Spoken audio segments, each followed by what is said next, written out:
Hello and welcome to Cricket-O-Maniacs' fifth video in our series of Champions Trophy previews. Today we'll be previewing Pakistan. Pakistan always enter into World Tournament as one of the most unpredictable teams. How do you rate their chances this time around? Firstly, Pakistan play in Group B. They have to compete against India, Sri Lanka, and South Africa.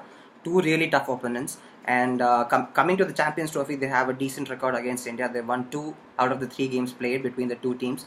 And I think with the current squad, with the current young squad, they can surprise a lot of us. Okay, they're led by Sarfaraz Ahmad, who doesn't have prior captaincy experience. I mean, he has very limited captaincy experience. They lost the likes of Misbah-ul-Haq and Yunus Khan, who recently announced their retirement. Azhar Ali is in the squad, who was the previous captain. Yeah. Mohammad Hafiz is one of the captains.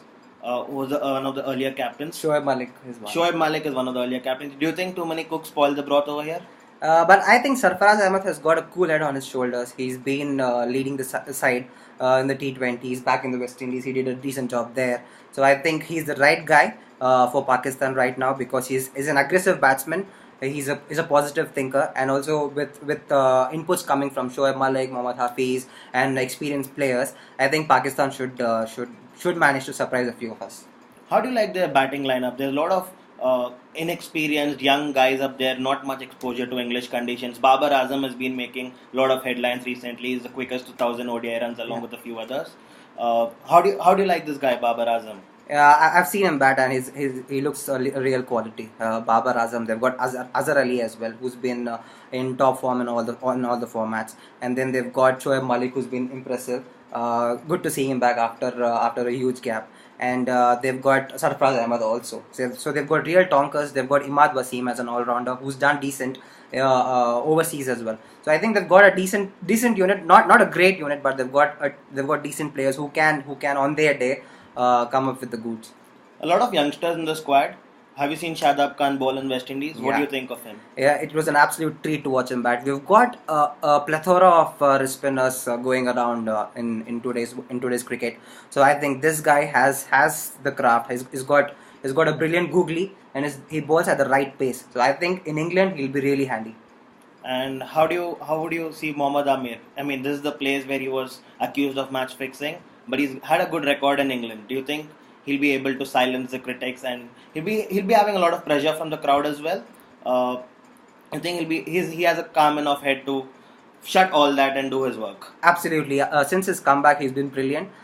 He's not picked up a lot of wickets, but the swing is there. The seam positioning is absolutely brilliant, and this guy can bowl 80, 90 miles per hour day in, day out. So I think he'll be a huge addition to Pakistan cricket.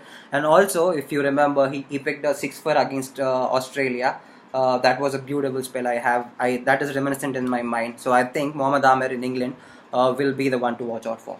And Pakistan never seem to have the shortage of fast bowlers, don't they? They have Wahab Riaz, who's another left armer. They have Junaid Khan, who's returning, as another left armer. Hassan and Ali the likes is one. of Hassan Ali. Yeah. So they never seem to run out of fast bowling resources, do they?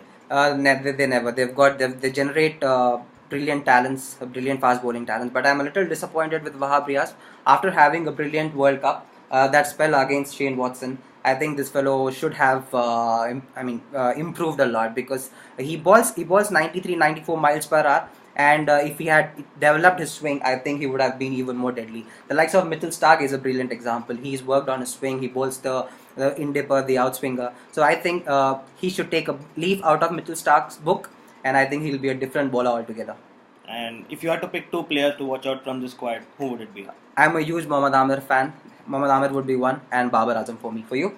Babar Azam, definitely. I'm looking to watch this guy score in a big tournament. He doesn't have the exposure in a big tournament. It'll be interesting to see how it goes. So, would Pakistan make the final 4 for you? I don't see them making it to the top 4, but I think they'll surprise a few of us. Surprise teams like Sri Lanka. Sri Lanka is not up to their mark, but I think India and South Africa should be really careful. So that's our pick. Let us know your pick in the comment section. Keep liking and subscribing. Thank you.